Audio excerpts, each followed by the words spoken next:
Seeing the piece in a studio made me think of this space that's around us and the intention of this room. And the room was intended to be a platform for contemporary artists to envision new projects.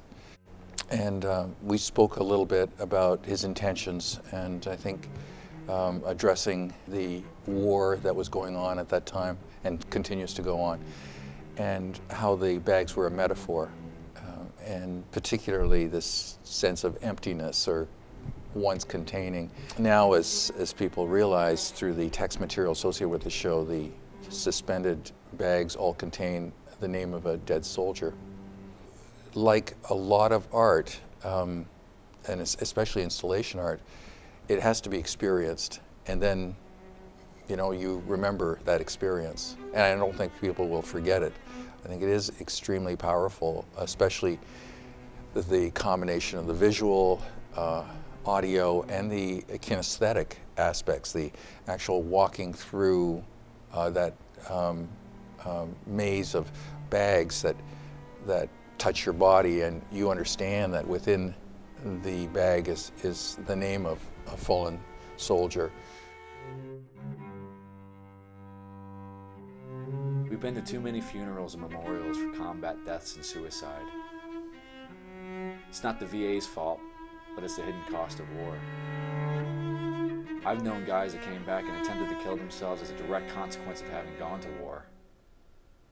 They came back disillusioned and feeling they haven't had a good reason to be there, and that their service hasn't done any good.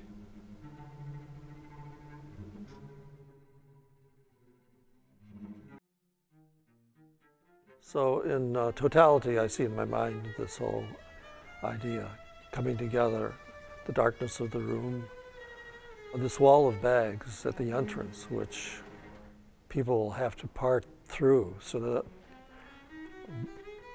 voluntarily or involuntarily they will be touching these bags that contain the names of casualties.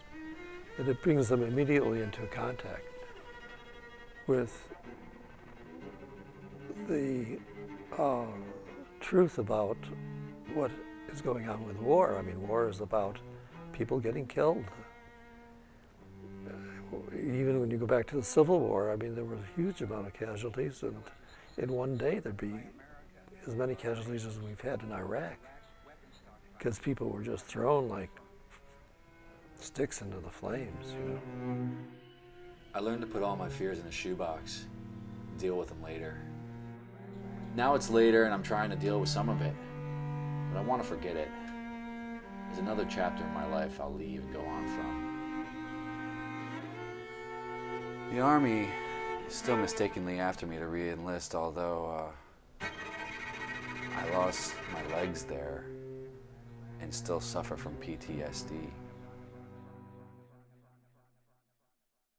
When I talk about this thing, it gets me very emotional. But working with it, I am fine, and it doesn't bother me.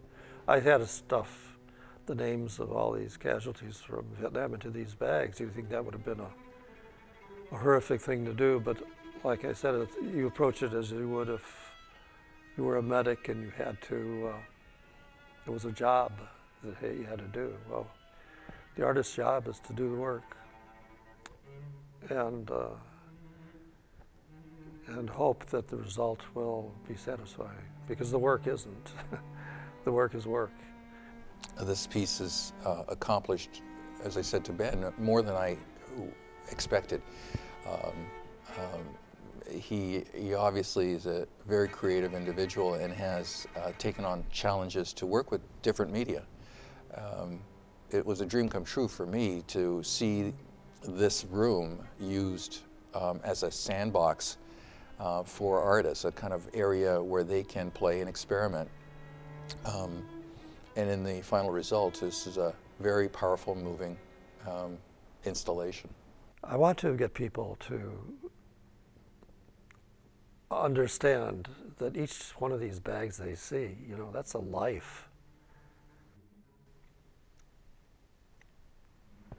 That's somebody's wasted life, a life that could have been lived.